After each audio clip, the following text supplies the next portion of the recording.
Happy birthday, anak. Bukas birthday mo na. Alam ko, kapiling ka na nila, Papa Jesus. Hindi ka na masasaktan. Hindi ka na malulungkot. Miss na kita.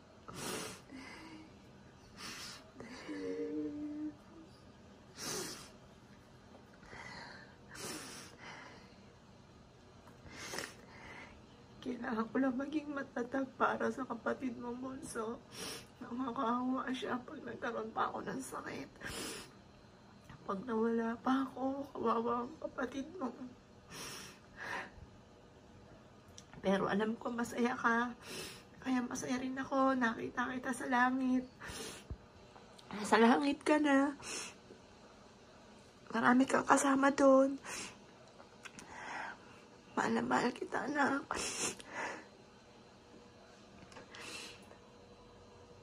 Advance happy birthday, anak. Advance happy birthday. I love you. I love you so much.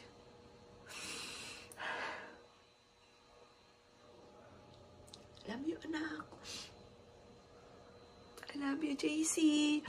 I love you, ate. I love you, kuya. I love you. Eto naman, dito naman ako kay ate at kay kuya. Good morning mga anak, I love you. Yan, mag-o-off muna ako ng ilaw. Good morning mga anak ko, I love you. Good morning.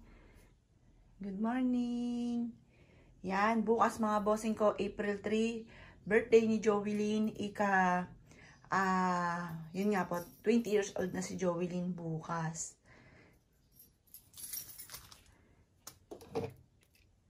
Yan, hello anak, good morning. Eto, ano ko muna to. I-charge ko po ito sa labas. Sa taas. Sa kabilang bahay. Kasi magkaiba naman po itong bahay po ni Jovelyn. At magkaiba din po ang bahay namin na tinutuluyan. Eto mga bossing ko, pinahulugan sa akin ito. Kinuha ko naman. Katabi lang po ito. Ito yung lumang bahay namin. Mga nanay. Kasi nalalakayan si inay para sa kanya dito. Kaya pinahulugan po sa akin. Yan, sabi ko kukunin ko para kay Jovelyn pag nag-asawa na po siya. Para malapit lang nakikita ko yung mga apo ko. Yan. Kaso, dahil lang wala nga po si Jovelyn, ganito na lang yung ginawa ko mga bossing. Ganito na lang po yung ginawa ko kasi baka ano po nga, bahayan po ito. At least nandito kami lagi. Dito kami nagla-live. Dito po kami mga bossing ko palagi. May tao. Yan, nakakalungkot naman ng ano po dito. Walang tao. Ayan, maboboring ang aking anak. Bukas, lahat ng mga ihahanda ko ay favorite ni ate. Favorite ng aking pinakamamahal na anak. Mahal ko silang lahat. Pero syempre, mahal ko si Jovelyn. Siya yung panganay. Tapos si JC, siya yung pangalawa. Yun. Tapos, si Justin yung bunso. Akalain niyo pong talagang iniaadya pa rin kasi 9 years yung pagitan ni Jovelyn at saka ni Justin. 9 pa rin, malas. Malas kasi yung 9, 19, 29 sa ano po yun, sa patay po yun. Yan. Pero ano't ano man, manalig sa mahal na Panginoon, malalampasan po yan. Ang si Justin, pinaka-maintenance niya na lang yung sa hypertension, sa high blood. Tapos, si daddy ganun din. Tapos, pero sa diabetes, negative na po sila. Thank you po Lord. Thank you po mahal na Birhen ng Manawag. Tapos, ako naman po, wala akong high blood, pero may diabetes ako. Kaya, ang aking ay pang-diabetes. Yun ang aking maintenance. Yan, kaya ngayon, diet pa, more diet pa. Yan.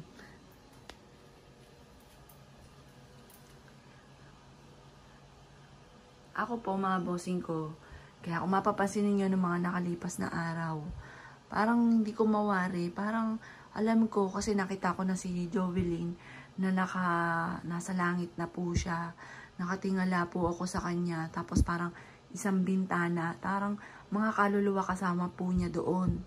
Tapos nakatingala ako. Tapos sabi ko, nakilala ko siya kasi ang daming mga kaluluwa sa taas. Tapos sabi ko, anak, tinawag siya. Tapos nakatingin lang siya at nakangiti sa akin. Kaya parang yung kalooban ko, masaya na kasi kapiling siya ni Papa Jesus. Dati mga bossing ko, nung hindi ko pa natutuklasan yung mga secret po ni Jovelyn.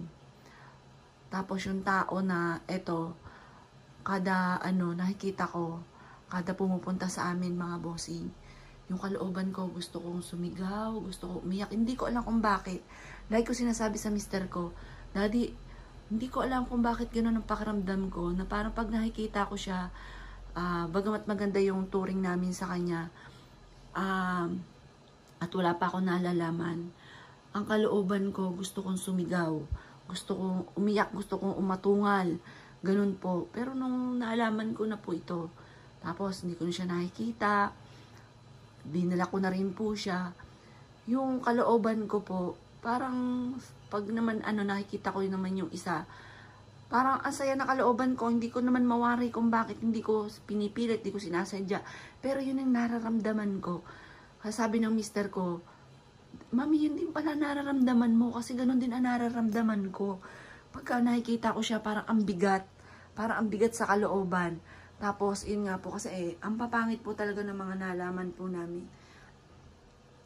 Pati doon sa, may mga tao na pero alam ko naman simula pala ng pageant, nakita ko na hindi maayos yung isang babaeng mataba doon.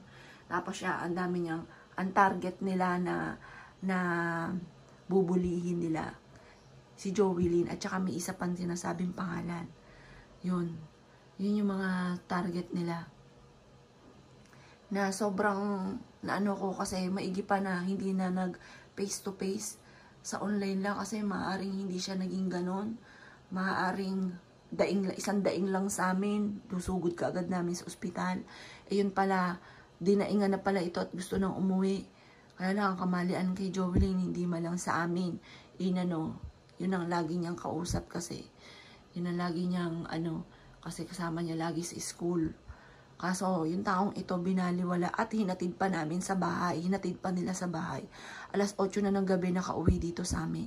Kasi kay Justin ang pangyari, yun nga po, unang sabi pa lang na nahihilo siya, nahihirapan siyang huminga, sinugod ka agad namin sa ospital. Kung yung saltang ganun, sinugod sana kaagad, maaring naagapan pa si Jovelyn. Yan, kaso huli na rin ang lahat, wala na eh, hindi na maibabalik. Basta nakita ko na lang masaya. Kaya masaya ako, nakita ko si Jovelyn. Nasa bintana siya ng langit. Nakatingala ako sa kanya. Nakita ko ang dami-dami nila doon. Yung bang shadow na lang siya. Kaya minukaan ko mabuti. Sabi ko, anak, nakita ko siya sa nakadungaw sa bintana. Kaya sobrang napaano ko nun. Sabi ko, anak, miss na kita.